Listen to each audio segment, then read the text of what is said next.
কলকাতা কিন্তু তাদের ঘরের মাঠে শেষ ম্যাচটা খেলতে চলেছে 2024 আইপিএলের মুম্বাই ইন্ডিয়ান্সের সঙ্গে। ম্যাচটা কিন্তু আগামীকাল রয়েছে এবং কলকাতার যেরকম পরিবেশ, সেই পরিবেশে ম্যাচটা আদৌ হবে কিনা সেটা তো একটা প্রশ্নের ব্যাপার রয়েছে। সেটাকে যদি আমরা বাদও রাখি, দুটো দলের হেড টু হেডের রেকর্ড কী বলছে সেই নিয়ে আমরা আলোচনা করব। কোন দলের জেতার সম্ভাবনা কতটা বেশি, এক্সপার্টরা কি মনে করছে এই ম্যাচটা নিয়ে, সেই নিয়ে কথা বলবো। কলকাতা কি কি পরিবর্তন করতে চলেছে এবং কলকাতা কি পারবে পয়েন্ট টেবিলের 1 নম্বরে ফিনিশ করতে, সমস্ত নিয়েই কিন্তু আমরা কথা বলবো একটু এই ভিডিওতে।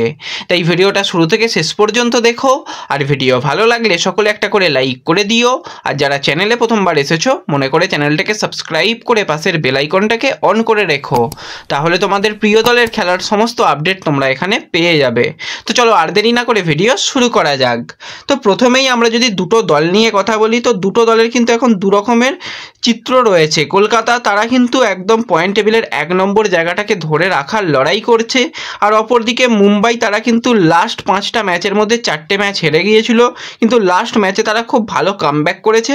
তাদের হয়তো টপ 4-এর মধ্যে কোয়ালিফায়ার করার সম্ভাবনা কম, তবুও চাইবে মুম্বাই যে সিজনের যা বাকি ম্যাচগুলো রয়েছে সেই ম্যাচগুলো প্রতিটা ম্যাচ জিতে একটা সম্মানজনক জায়গায় শেষ করার। কিন্তু চাপ রয়েছে মুম্বাইয়ের জন্য, কারণ তাদের পারফরমেন্স খুব একটা ভালো হচ্ছে না।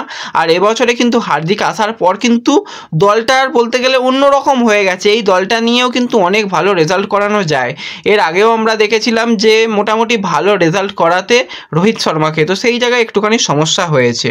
তো কলকাতা অবশ্যই চাইবে ম্যাচটা জিতে 1 নম্বর পজিশনে থাকতে, কারণ নেট রান রেট বাকি দলদের তুলনায় অনেকটা উপরে রয়েছে। এবং কলকাতা যদি বাকি ম্যাচগুলো নিয়ে কথা বলি, তো এরপরে যে দুটো ম্যাচ বাকি থাকবে, কালকের ম্যাচটা হয়ে যাওয়ার পর গুজরাটের সঙ্গে ম্যাচ রয়েছে, অ্যাওয়ে ম্যাচ খেলতে হবে, এবং শেষ ম্যাচটা একদম কঠিন ম্যাচ রয়েছে রাজস্থানের সঙ্গে।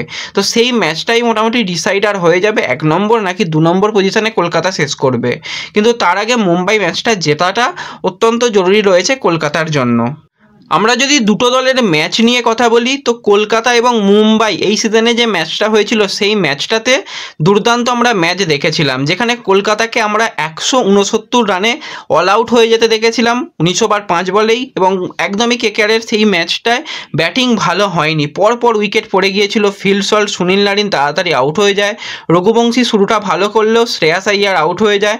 সেই জায়গায় ভেঙ্কটেশ আইয়ার দাঁড়িয়ে কিন্তু ম্যাচটায় ভালো খেলেছিল, এবং রিঙ্কু সিং সেও কিন্তু আউট হয়ে গিয়েছিল। ইম্প্যাক্ট প্লেয়ার হিসাবে মনীষ পান্ডেকে নিয়ে আসা হয়েছিল সেই ম্যাচে, এবং মনীষ পান্ডে খুব ভালো ব্যাটিং করেছিল।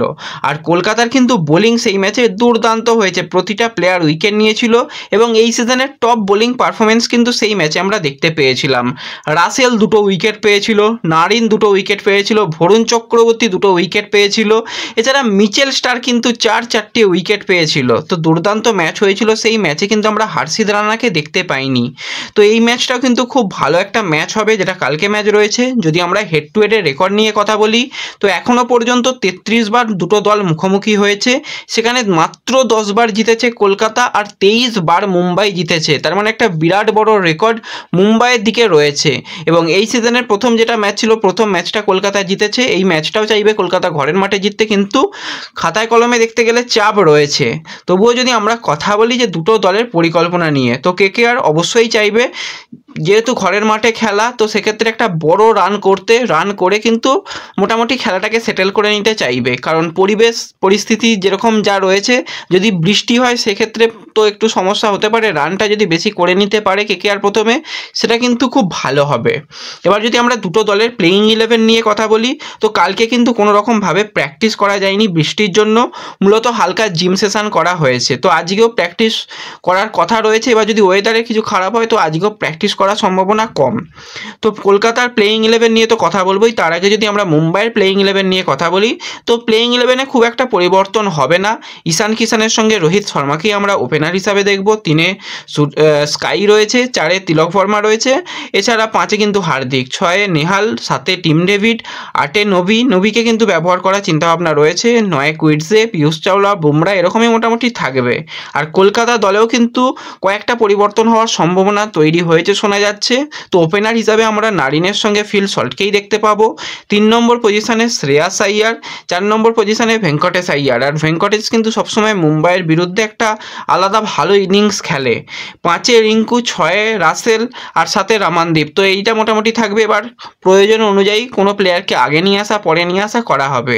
তো 8-এ কিন্তু অনুকূল রয়কে ব্যবহার করার চিন্তাভাবনা রয়েছে। অনুকূলকে কিন্তু পরিকল্পনা মতন তৈরি করা হচ্ছে মুম্বাই ম্যাচের জন্য। 9-এ স্টার্ক, 10-এ আরোরাকে এখানে রাখা হয়েছে। এখানে কিন্তু হর্ষিত রানা আসতে পারে, আর আরোরার পরিবর্তে কিন্তু সেই জায়গায় যে শ্রেয়াস শর্মা, সেই শ্রেয়াস শর্মাকেও ব্যবহার করার চিন্তাভাবনা রয়েছে। এছাড়া সাকিব হোসেনকেও তৈরি করা হচ্ছে এই ম্যাচের জন্য। এরকমই প্লেইং 11 হতে পারে। তো এক্সপার্টদের মতে কিন্তু কলকাতা যথেষ্ট ভালো ছন্দে রয়েছে। তাদের দলের ব্যাটিং, বোলিং, ফিল্ডিং সমস্ত জায়গাতেই চমৎকার করছে এই সিজনে। তাদের জেতার সম্ভাবনা অনেকটাই বেশি তারা জানিয়েছে। মুম্বাইয়ের থেকে কিন্তু কলকাতা অনেকটাই এগিয়ে রয়েছে এই ম্যাচটার জন্য। তোমরা কোন দলকে এই ম্যাচের জন্য এগিয়ে রাখছো কমেন্টে জানিও। ভিডিও ভালো লাগলে ভিডিওতে লাইক করে দিও। চ্যানেলে প্রথমবার এলে চ্যানেলটাকে সাবস্ক্রাইব করে দিও। ফেসবুক পেজ থেকে ভিডিও দেখলে ফেসবুক পেজটাকে ফলো করে নিও এবং ভিডিও একটু সকলের সঙ্গে শেয়ার করে দিও। তো দেখা হচ্ছে পরবর্তী ভিডিওতে। ধন্যবাদ।